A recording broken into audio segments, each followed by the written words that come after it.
Hi, I just wanted to jump in at the beginning of this video. I know it's a bit of a long one. I wanted to include everything that was relevant, all of the weird drops that we got, and also a lot of the aggravation that we faced while trying to make this tier list. This is specifically tailored for the multi-shot Amazon, and it's also specifically tailored for the Buriza build. I wanted to be able to be as specific as possible just because I'm continuously getting questions. Hey, what can I farm at this point when I have this gear? So I hope that this helps. If you want to just pop to the end where I actually give a full tier list breakdown of all the different areas, just kind of very succinctly, feel free to do so. I do recommend watching a lot of the areas of higher interest, maybe going into the Mausoleum or running through River of Flame. And if you really want to laugh at my misfortune, maybe watch me try to get through Worldstone Keep. I'll leave it to you to decide what you want to watch. Again, thank you so much. Consider leaving a comment below on any areas if you think I didn't do them justice, or if you think it was spot on, you've had the same experience. Maybe giving this video a like and subscribing to the channel. As always, I wish you luck in your hunting in Season 2 of Project Diablo 2. Everybody always knows, farming tier 1 maps, or farming hell cows, or doing Ubers, or doing declone. But I don't see a lot of attention being given back to the vanilla Area 85 and the new area level 85s that Project Diablo 2 changed as well, right? So these are things that came along when Project Diablo 2 first launched, but again, I don't really see a lot about it. So we're actually going to go down this list and go hunting every area level 85 except for, the Ubers areas, and just get an idea of, how does it feel farming in there? What do the drop rates look like? Is this good on any particular build? Can the Bowazon do all of it? I want to go explore that because I feel like there's not enough material on it, and I personally don't feel educated enough to answer questions when people are saying, hey, I'm at this point in my build, can I be doing the Stony Tombs? Or, can I be going down and doing the Ancient Tunnels? So let's figure that out today. For people who haven't kept up with the build before Might Aura is doing about 2 to 8k on multi-shot. It actually bumps up to about 11k with Might. And then for bosses, we're doing, just a little bit more than that. It bumps up to about 12k with Might Aura. And I feel like we could probably clear most of these very easily. Luckily with vanilla content, the bosses and the monster groups in there and the relative strength were typically managed by whether or not they could be damaged with elemental. And there are some physical immunes, but we already have Magic Arrow and Ice Arrow in case we need to swap out just to be able to dump something really quickly. So I want to go through, kind of give my experience after we run each area. If there's not a lot to say, we'll very quickly go over it, but just kind of clip all of this together so you could say, hey, I have this gear, where can I go farm that isn't maps, and I don't have to worry about losing materials in case the server goes down, anything like that. Where can I go and farm, expect to pick up every item in the game, and do it quickly. One of the benefits of the Abaddon is that you do get to go kill Eldritch if you want to shank, and then typically also kill the boss right there that's at the Barbarians, and the Abaddon is typically right in the middle. So I'd say, what is that, like a minute, less than a minute to get here if you're running a straight line and only killing what you have to kill.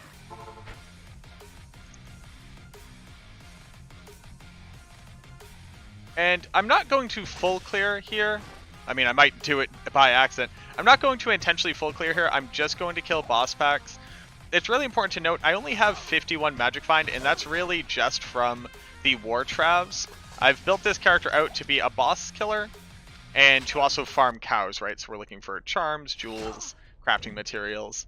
So we're not really relying on heavy Magic Find. It would be fairly easy to swap out a decent amount of your Magic Find, or a decent amount of your damage for Magic Find, but that's kind of not that has not been my approach, especially with Project Diablo 2 having maps available where they kind of roll the Magic Find for you. It does have a sparkly chest, like the Ancient Tunnels has a sparkly chest, so we're going to be looking to pick up that and then kind of skadooch out of here, picking up anything of relative wealth as we go, popping all poppables. I've really swapped over to a pop all poppables type of approach. When we got to the sparkly chest, if you ran this more often, you'd probably come to understand the layouts, and especially on single player, obviously your maps would be static, right? Alright, so real quick, so what is that? A minute on the Bowazon? A minute to get there, you get 2 super unique packs, and then you get whatever your density looks like here in Abaddon. So one of the benefits of the Drifter's Cavern is that in the map of the Glacial Trail itself, you're going to have a shiny chest and also at least one set champion pack right at the entrance to the Drifter's Cavern. Now the issue that we ran into while getting here is the fact that one of your minion types are ghosts, and ghosts are immune to physical. And typically there's too many of them for you to really single target, bring them down with either magic arrow or ice arrow, depending on, you know, what their other immunities are. So while there is a slight benefit, and even if you get a really short map, you might be able to hit multiple things, especially with the teleport staff. But I'm already kind of not feeling doing the Drifter's Cavern, but we're going to get in there.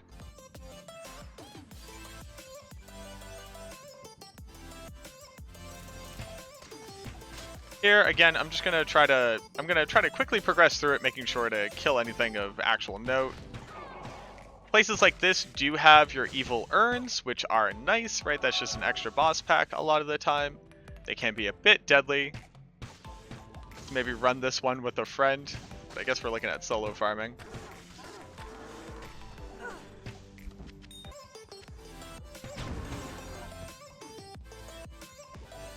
Yeah, so Drifter's Cavern is very small. You're gonna have like a very good concentration of boss packs here. And realistically, you could probably pop here, and then come over to your corner for your chest. I think there's only a few configurations of the Drifter's Cavern that you can get. And the boss packs in here are fine. But realistically, with the amount of threat that the ghosts cause on the run over here, I can't see myself coming here on the Bowazon. I think this is much better equipped for somebody like the Telesource. But the map took 30 seconds to clear out, a minute to get to. This is another minute and a half that you can do in Act 5. Not the worst. So the next area that we have to try out is Flayer Dungeon 2 and 3. That's in the Flayer Jungle, obviously. Once you have the waypoint, you know at least one of your camps, so you have to find the other camp that actually has the Flayer Dungeon in it. This will be the same camp with the Gidbin in it, so that's a pretty easy tell. If you end up running all the way in one direction, you don't find your camps, you will have to turn around to find the other one. So this is another thing that might be better on single player as opposed to BNet, but realistically, I mean, you're going to hit it 50% of the time, right? And if you do miss it on the way there, so if you're actually really close to the top, you will have a chance of killing yourself some Storm Tree, which is really easy on this character. At this point, you would just turn around.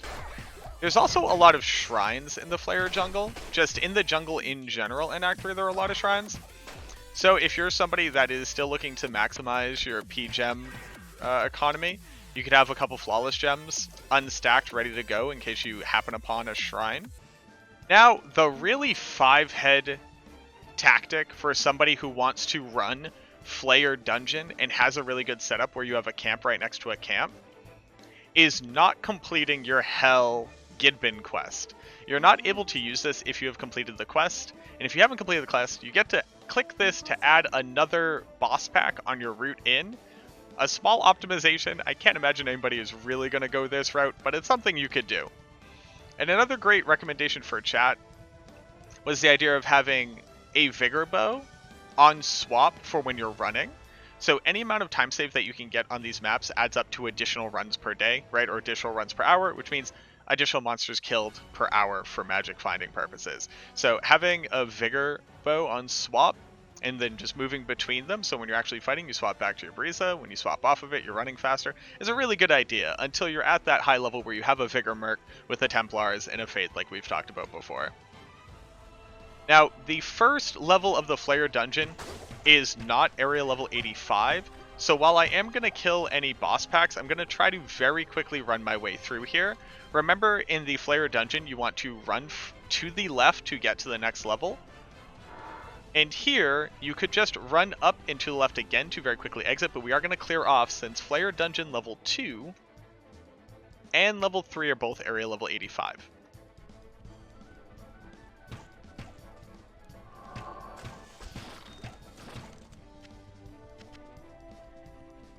So I would say on Battle.net, you're looking at like 2 minutes before you even really get down here.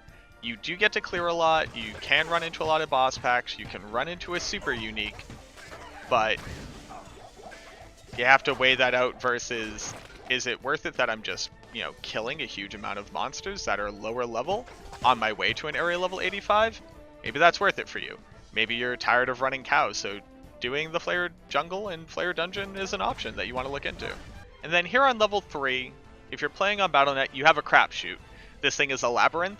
There are only so many configurations of this map, so once you learn the 8 or 9 of them that there are, you'll know how to run to get to the end area, which is where the chest is, where your typical super unique is. Now the issue is, he's not always there. The Witch Doctor isn't always actually on the organ chest, so you do kind of have to search around to actually get him, but once you do kill him, I would recommend leaving at that point. So this might be another scenario, kind of like the Drifter Cavern, where maybe you do this on the Sorceress, as opposed to somebody like the Bowazon, where you're going to have to run around. Unless you're going to invest in an Enigma just to be able to pop over the middle wall to get through here more quickly, which I do not personally recommend.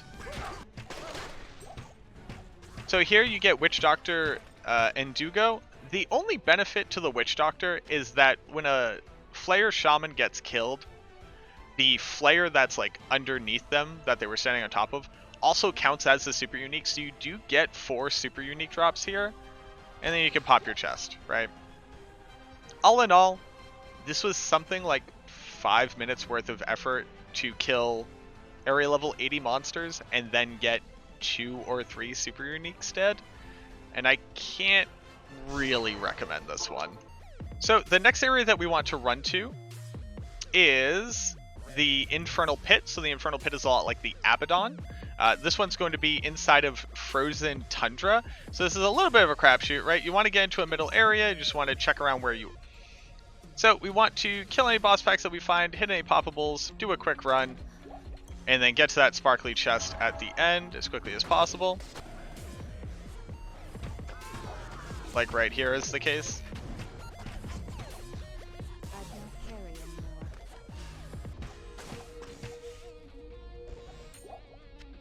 So another quick map, getting to here is something like 10-15 seconds, and then running the map itself, about a minute. Again, if you're ignoring the boss packs or if you're ignoring regular minions and only killing boss packs, you're getting maybe 3 or 4 on this map. And is a minute worth it to kill 3 or 4 boss packs? So Maggot Lair level 3 is always been an area level 85. In vanilla, they've made Maggot Lair level 2 and level 85 as well.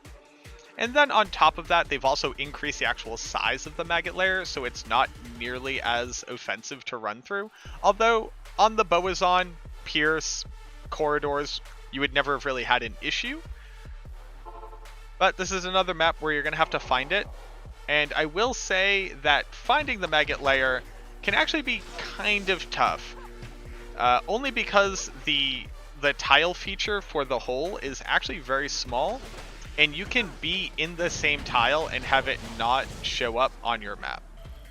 Now the goo piles and also level 1 and level 2 can start off with super chests. Well, level 3 as well. All 3 levels can actually start off with a room that have 2 super chests in it. The other benefit of this area is that there are multiple places that have super chests as well. So that kind of drastically increases the potential for gain while down here. Getting into layer 1, the first thing that you want to do is basically run to the right. I'm kind of going out of my way to kill some additional boss packs, but you want to run to the right so you can actually get down to level 2. Level 2, I think we're going to full clear, and then level 3 we're also going to full clear. When you're farming Maggot Lair 2, you basically don't want to run to the right first. They're very circuitous routes, and you want to try to loop your way over there after having explored the other areas, so you don't really have to double back at any point. That sometimes isn't really an option. But a room like this, you know, where you have a champ pack and a boss pack, and then you get to pop these 2 super chests, is one of the few hallmarks that actually make this worth it. And then again, here on level 3, you want to full clear. Remember that the straight path is going to bring you to Cold Worm. So trying to loop up to there, you typically can actually do a bit of a circle, since both sides tend to converge up in that area. So after you kill Cold Worm, you can run down the other path. So I'm going to start by going left here, and just kind of hoping that everything connects together. Super chest, super chest. You can pop every urn. I'm not an urn popper. I'm sorry. So here we have Cold Worm, but a lot of physical immune. So we're just gonna rely on our 100% Pierce to kind of clear the way.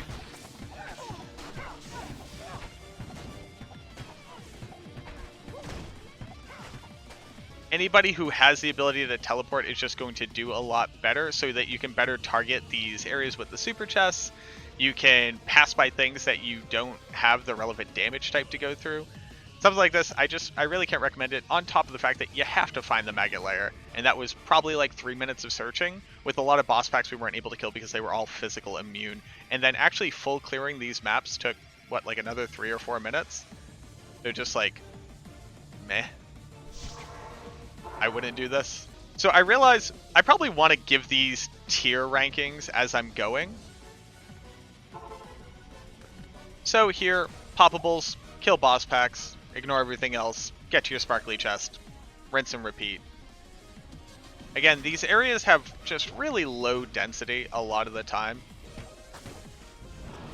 Balrogs have a pretty decent amount of PDR, but unless they come out with Stone Skin, you should probably be able to mop the floor with all of them fairly quickly.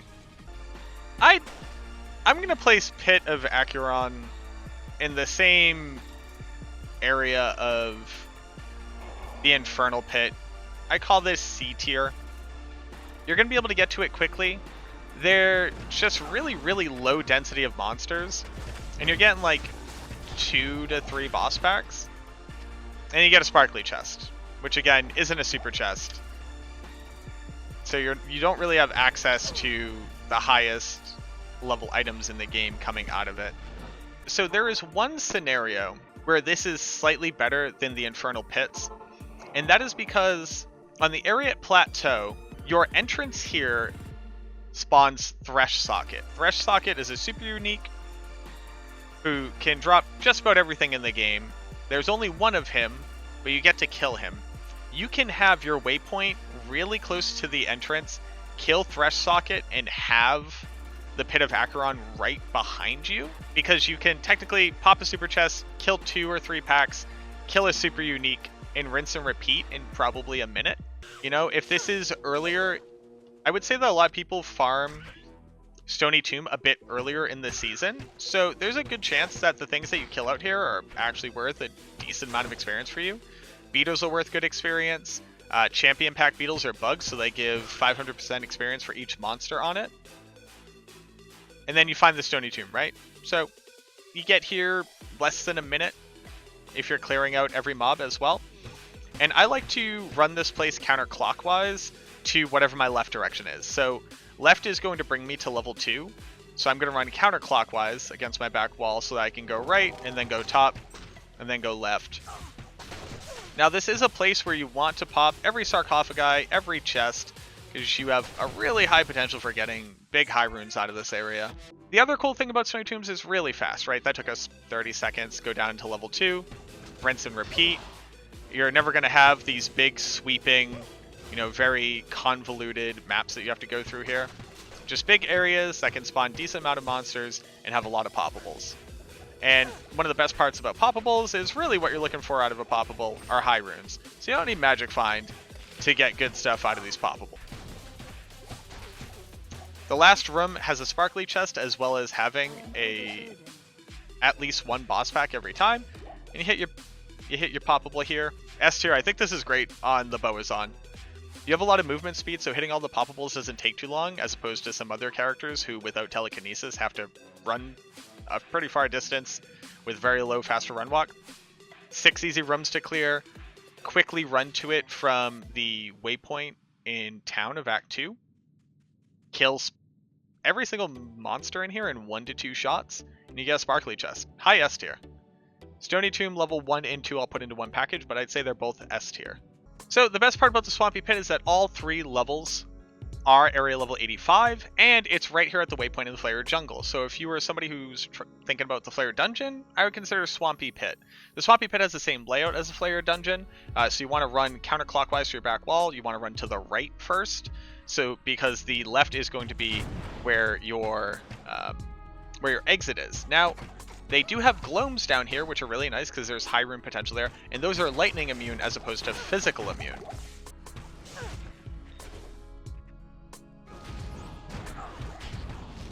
Now, you do need to remember that if you come across a big pack of them, they will lightning you to death. Luckily we didn't die, because that would have been a short run. Yeah, so right now, low is in high demand because everybody wants to build dragon. Oh, dude, fuck off. How'd you shoot me? Down here, I would really recommend casting your Valkyrie into a room before you go into it. You're just gonna get melted by souls if you're running this build like me, which is basically no survivability at all.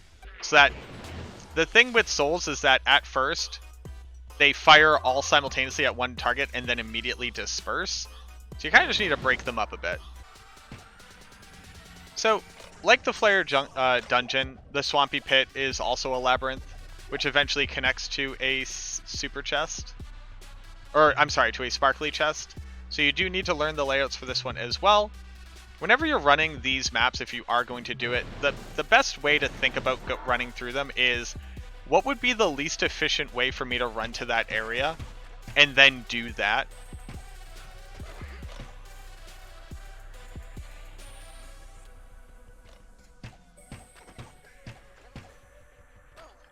And you get your sparkly chest. I am going to finish clearing off the rest of the area. The ancient tunnels are going to have a lot of strong creatures, so you're going to want to play this safely, and there's a sparkly chest at the end. So I'm going to run this, just again, that counterclockwise, I'm going to run to the right, basically, whenever I can. It'll typically loop in on itself, and any areas where there are multiple paths to take, you will often have an avenue to be able to run them efficiently. So that was Ancient Tunnels. The boss packs along the way to Ancient Tunnels are all things that you could typically kill without having to swap out to Magic or Freezing Arrow. The boss packs in here are a little bit dangerous, but also fairly decent density for the type that they are. A lot of them are bone mages, so those are going to die quickly. And then you get your sparkly chest at the end. The route inside of here is typically a circuit, so you can run it in a pretty efficient way. There's definitely a lot of different layouts here where it's a bit more meandering. This is actually a very compact map, but I think your average person kind of walking in and, you know, experiencing it for the first time is going to have a decent time. You really don't need survivability to stay down here. You just kind of have. So I'm not gonna bore you with the details about Chaos Sanctuary. Everybody knows that Chaos Sanctuary is great. You got spirits, high potential for high rune drop, a lot of density, a lot of monsters that you can shoot through at physical damage. Your bosses might roll stone skin, but really none of them are going to be immune to physical all that often. So if we were running this, like running it, we should probably be doing like 3-minute chaos, right? Now, where the Bowazon really shines is that we melt Diablo. Like, we put Diablo in the ground.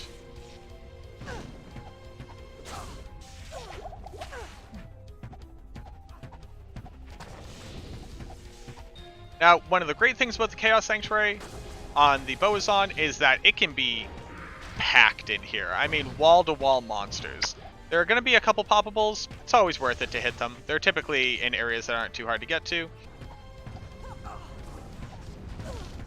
But there you go. And then you get a facet. Easy game. Chaos Sanctuary, I'm going to tier at S. Chaos Sanctuary is kind of like all the best pieces of cows, except it's area level 85. Now, the 3 seal bosses are not level 85, right? So everything other than the seal bosses can drop everything in the game. And then you have Diablo himself, who drops at item level 91 or whatever it is. Now, the Causeway will typically have anywhere between, 1 to 3 boss groups that are also in this area. You can always duck down a little bit. Since we're going to be running there after, though, I would recommend just popping straight into these as fast as you can. It really doesn't matter which one you go into first. Make sure you're not cursed.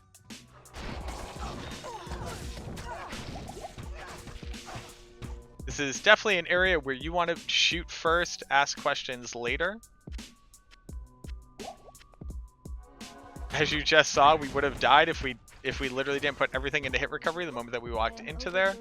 Now, it does have a lot of poppables with these rock piles. They're a little, tricky to get to. A lot of the times it doesn't want to let you. But there are a decent amount of poppables down here, so don't be afraid to hit them. You also have weapon racks and armor racks. And I think there's anywhere between like 1 and 2 to 3 boss groups down here. But it's a very small area, it's very compact. Pop down into the second one.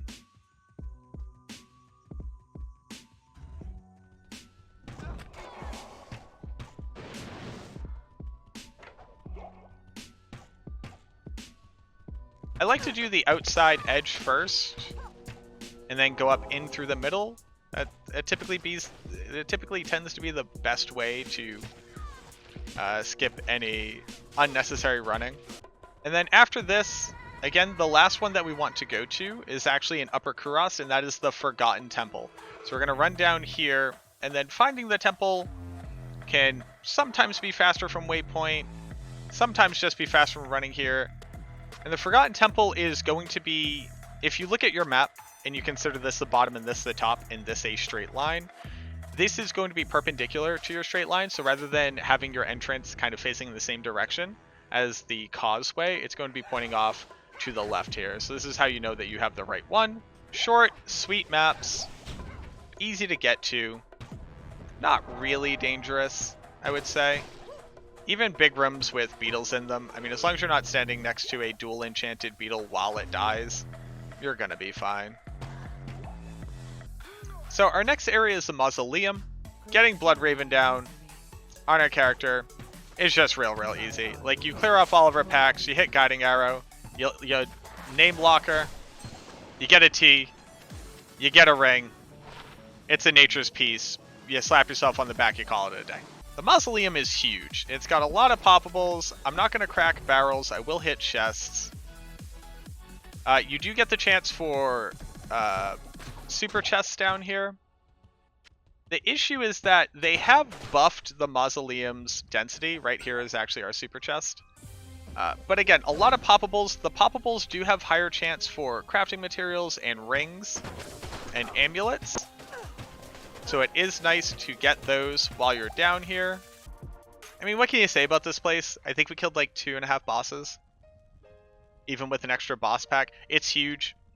There's not a lot going on in it. A lot of poppables.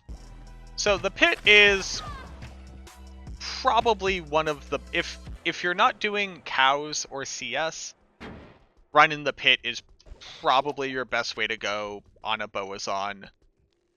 Early ladder. And then if you're trying to do something like a Grail on BNet, maybe. One of the best parts about it is that even though you don't have static maps, there's really only like 2 places that the pit can spawn, and they're all along this road. So if you follow this road, you'll eventually get to the pit. It's either kind of like right below it off to the left, or it's right down the center. Now, for the Bowazon, I'd recommend just kind of running and gunning. Just clear the screen as you go. Obviously, on something like the Pit Circer, you're specifically only farming just the boss and then magic finding on him. But this place is great. It can drop everything in the game, everything that you can want. Everything's really easy to kill, no physical immunes. Then down in Pit Level 2, very closed area with a lot of monsters in the middle of it. So you don't even really need to aim. You just kind of hold shift and left click. Couple poppables, worthwhile to come through and hit them.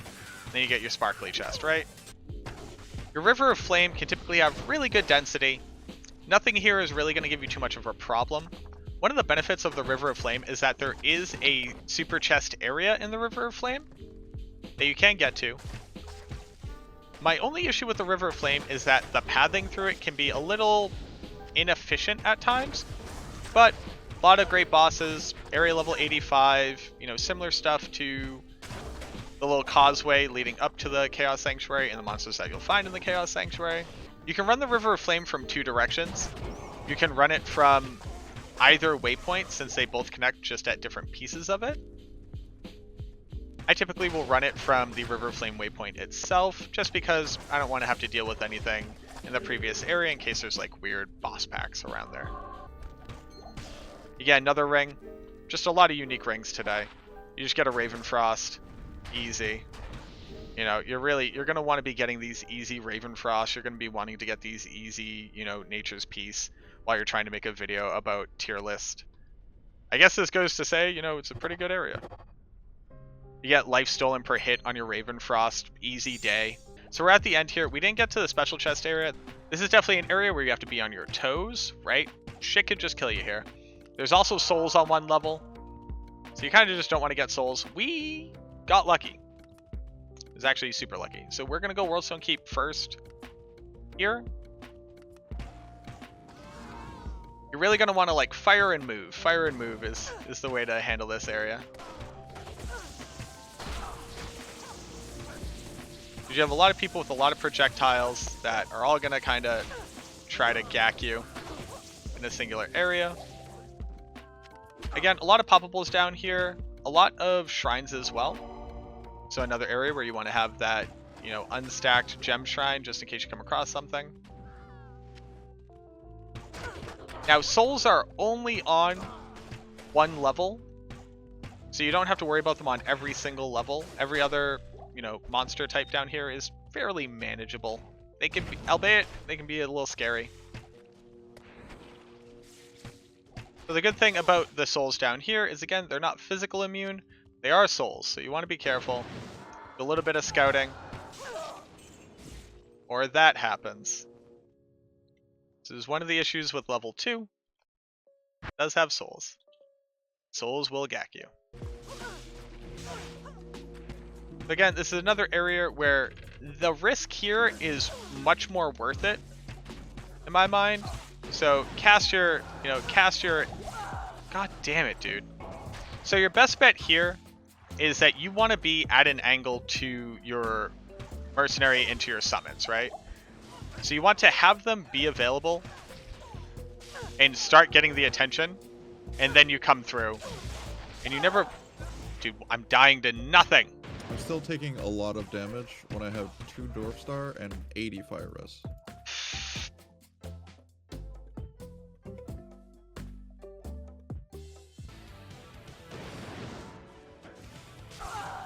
Every goddamn time.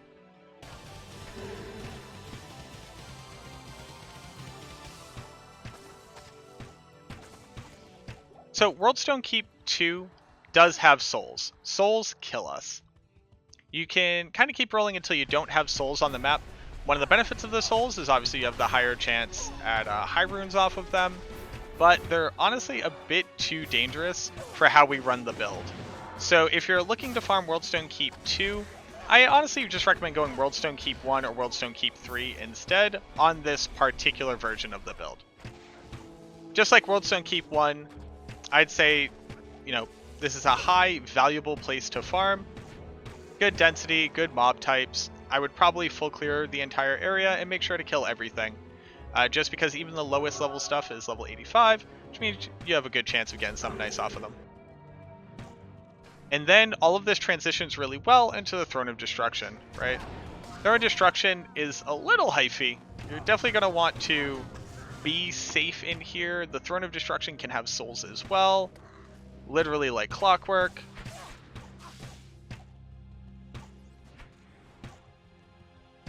And while a lot of people know that Baal's minions are obviously a good thing to fight, the areas around the throne room also have monsters in them. Res is nice? Nah, you don't need res. You just need to not farm in areas where you need res.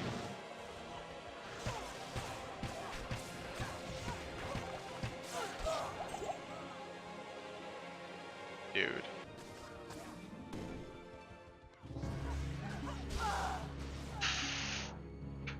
Oh, you suck so bad, game.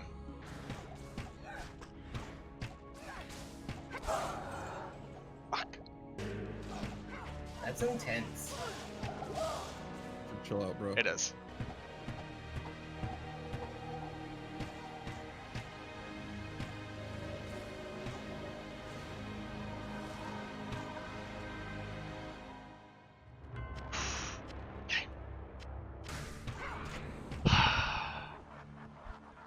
Did it, boys. We did it. Let's go. What do you...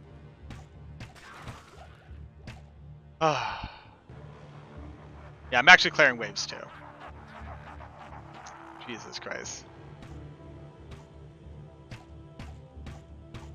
For anybody who was asking what's the point of this build, it's to do this. How does it perform on maps? Amazingly well. Whenever you're done.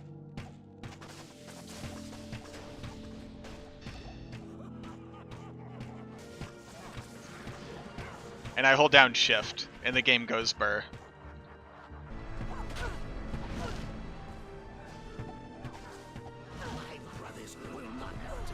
Oh, come on. Come on. Come on. Can you not with the double? Yeah.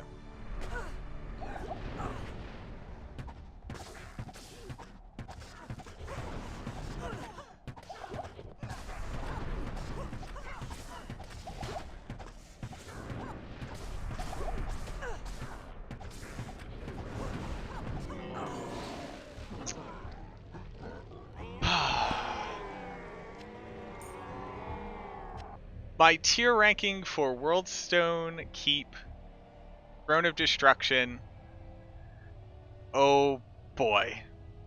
So in review, I can't like move these obviously. Abaddon, B tier. Drifter's Cavern, C tier. Flayer Dungeon 2 and 3, F tier. Infernal Pit, C tier. Maggot Lair 2, C tier. Pit of Acheron, low C tier. Stony Tomb 1 and 2, S tier. Swampy Pit 1, 2, and 3, D tier. Ancient Tunnels, B tier, I'd say. Chaos Sanctuary, high S tier. Disused Reliquary with the Forgotten Temple, with the Ruined Fane altogether, kind of B tier-ish, I'd say. Maggot Lair 3, same as Maggot Lair 2. Mausoleum, D tier, unless you're really low level, and then it's kind of C tier. Pits 1 and 2, high S tier. River of Flame, A tier. Urn of Destruction, blech. Worldstone 1, Worldstone 3, A tier. Worldstone 2, blech. There you go. That's all of the level 85 areas that you can farm outside of doing maps and Ubers and Declone on the Buriza.